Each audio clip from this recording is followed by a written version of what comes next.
નમસ્કાર મિત્રો, હું મોહન ગઢવી ગુજરાતી દુનિયા યુટ્યુબ ચેનલમાં ફરી એકવાર આપ સૌ મિત્રોનો હાર્દિક સ્વાગત કરું છું. મિત્રો, આજના સમયમાં જ્યારે વિજ્ઞાન અને ટેકનોલોજી આપણા જીવનને ખૂબ જ વધારે સરળ બનાવી નાખ્યું છે, આમ છતાં પણ કુદરતની શક્તિ આપણને હંમેશા ચોંકાવે છે. ભૂકંપ, સુનામી, વાવાઝોડા જેવી કુદરતી આફતો આપણા સામે અનેકવાર એવા ચોંકાવનારા સંકેત રજૂ કરે છે, જેની સામે આપણે દરેકવાર એકદમ નિસહાય બની જઈએ છીએ.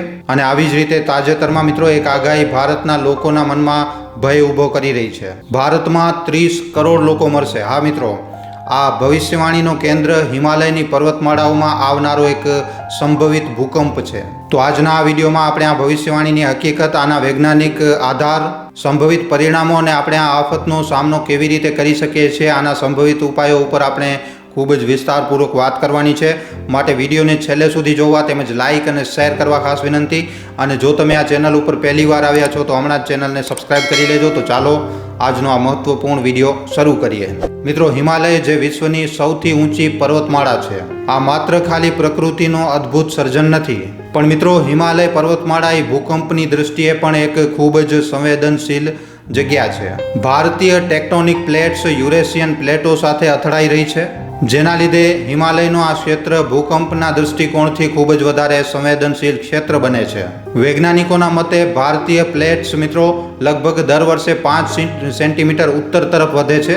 આના કારણે ભૂસ્તરીય તણાવ સતત વધી રહ્યો છે, અને આ તણાવ જ્યારે મુક્ત થાય છે ત્યારે મિત્રો આ ભૂકંપનો સ્વરૂપ લે છે. હિમાલયના ઇતિહાસમાં 1897નો શિલોંગ ભૂકંપ, એના પછી 1905નો કાંગારા ભૂકંપ અને 1950 જેવા આસામ જેવા ભૂકંપોએ લાખો લોકોના જીવ લીધા છે. મિત્રો, વૈજ્ઞાનિકો એવી ચેતવણીઓ આપી રહ્યા છે કે હિમાલયના કેન્દ્રીય અને પૂર્વીય ભાગમાં મિત્રો 8 થી વધુ તીવ્રતાનો ભૂકંપ આવી શકે છે. હા મિત્રો, રિક્ટર સ્કેલ ઉપર 8 અથવા એનાથી વધુ તીવ્રતાનો ભૂકંપ આવી શકે છે, જેની અસર ઉત્તર ભારતના મોટા ભાગના વિસ્તારો સુધી પહોંચશે. 30 કરોડ લોકો મરશે, આવી આગાહી સાંભળીને મિત્રો કોઈ પણ વ્યક્તિનો હૃદય એકદમ ધડકી ઉઠશે. આ આંકડો ક્યાંથી આવ્યો? શું આ આંકડો વાસ્તવિક છે કે માત્ર ભય ફેલાવવાનો પ્રયાસ છે? ચાલો મિત્રો, આ વાતનું વિશ્લેષણ પણ આપણે ખૂબ જ વિસ્તારથી કરીએ. ભારતની કુલ વસ્તી આજની તારીખમાં મિત્રો લગભગ 142.86 કરોડ જેટલી છે. હવે હિમાલયની નજીકના રાજ્યોમાં જેમ કે ઉત્તરાખંડ, હિમાચલ પ્રદેશ, જમ્મુ કાશ્મીર, સિક્કિમ, અરુણાચલ પ્રદેશ, આના સિવાય ઉત્તર પ્રદેશ, બિહાર અને પશ્ચિમ બંગાળના કેટલાક વિસ્તારો મિત્રો ભૂકંપની દૃષ્ટિકોણથી ઝોન 4 અને 5માં આવે છે. આ જે વિસ્તારો તમને જણાવ્યા એ ઉચ્ચ જોખમી વિસ્તારો છે. આ વિસ્તારોમાં મિત્રો લગભગ 50 થી 60 કરોડ લોકો વસવાટ કરે છે. જો રિક્ટર સ્કેલ ઉપર 8 અથવા તો એનાથી વધુ તીવ્રતાનો ભૂકંપ આવે તો મિત્રો આની જે અસર છે એ દિલ્હી અને ચંદીગઢ જેવા મહાનગરો સુધી પણ પહોંચી શકે છે. વૈજ્ઞાનિકોના દૃષ્ટિકોણ અનુસાર મિત્રો આવા ભૂકંપોથી ઇમારતો ધ્વસ્ત થઈ શકે છે, રસ્તાઓ પૂરી રીતે ખંડર બની શકે છે, અને વીજળી, પાણી અને સંચાર જેવી સુવિધાઓ પૂરી રીતે ઠપ પડી જશે. આના સિવાય ભૂસ્ખલન જેવી ઘટનાઓ, નદીઓના પ્રવાહમાં બદલાવ અને સુનામી જેવી ઘટનાઓ પણ ભૂકંપના લીધે આવી શકે છે. આવી પરિસ્થિતિમાં જો બચાવ કાર્ય ઝડપથી ન થાય તો મૃત્યુના આંક ખૂબ જ મોટા પાયે વધી શકે છે. જો કે 30 કરોડનો આંકડો મિત્રો એક અતિશયોક્તપૂર્ણ એક અંદાજ હોઈ શકે છે, જે વૈજ્ઞાનિકોના અભ્યાસોથી વધારે સોશિયલ મીડિયા અને વિડીયો દ્વારા ફેલાવવામાં આવ્યો હોય. પણ જો હિમાલયમાં ભૂકંપ આવે તો આની અસર મિત્રો બહુવિધ ક્ષેત્રોમાં જોવા મળશે. ઉચ્ચ વસ્તી ગીચતા ધરાવતા વિસ્તારો જેમ કે દિલ્હી, લખનઉ, આના સિવાય પટના અને કોલકાતા જેવા વિસ્તારોમાં ઇમારતોનો ધ્વસ્ત થઈ જવું એક ખૂબ જ મોટી સમસ્યા બનશે. ખાસ કરીને જૂની ઇમારતો અને ગીચ વસ્તીમાં લોકો સૌથી વધારે પ્રભાવિત થઈ શકે છે. આના સિવાય ગામોમાં ભૂસ્ખલન અને નદીઓમાં પૂરના કારણે ગામો પૂરી રીતે બરબાદ થઈ શકે છે, પૂરી રીતે નાશ પામશે. ભારતનો ઉત્તરીય ભાગ જે દેશના આર્થિક વિકાસનું મોટું કેન્દ્ર છે, દિલ્હી NCR જે ભારતની આર્થિક રાજધાની છે, અહીંયા ભૂકંપના કારણે ઉદ્યોગો, ઓફિસો અને બજારો પૂરી રીતે ઠપ થઈ જશે. ખેતી, પરિવહન અને પાયાની સુવિધાઓને પણ મોટા પાયે નુકસાન થશે. હિમાલયના ગ્લેશિયર જે ભારતની મોટી નદીઓ જેમ કે ગંગા, જમના, બ્રહ્મપુત્ર જેવી નદીઓને પાણી પૂરતું પાડે છે, આ ભૂકંપના કારણે ખૂબ જ વધારે અસ્થિર બની જશે.